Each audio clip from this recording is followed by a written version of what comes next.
The SE2 will have the same processor and motion sensors as Series 8.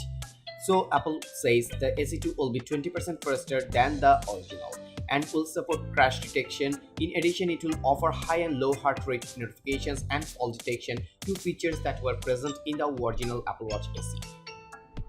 However, the SE2 won't have all the Apple Watch 8's tools. Like the Apple Watch blood oxygen application, the SE2 also uses second generation optical heart rate sensors, whereas the Apple Watch 8 and Watch Ultra have third generation sensors. The first Apple Watch SE also had an always-on altimeter, compass and fall detection, so we expect that SE2 would too. However, there is no always-on display as can be found in Apple's higher-end smartwatches. The battery life of SE2 to be the same as with most other Apple Watch models, around 18 hours, but a new low battery mode which is rolling out to all Apple Watch models Series 4 and later will provide up to 36 hours of battery life.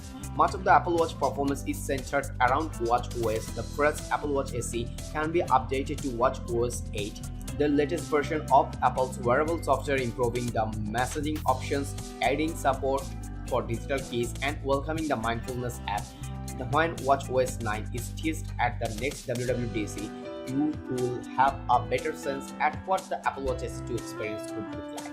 It also looks like the Apple Watch SE2 marks the end of the Apple Watch 3.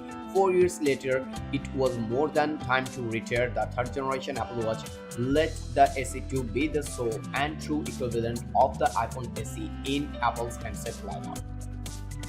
That's all for today. Thank you for watching. If you like the video, feel free to share it with friends and keep watching Review Arena to get your top-notch day-to-day commodities reviewed.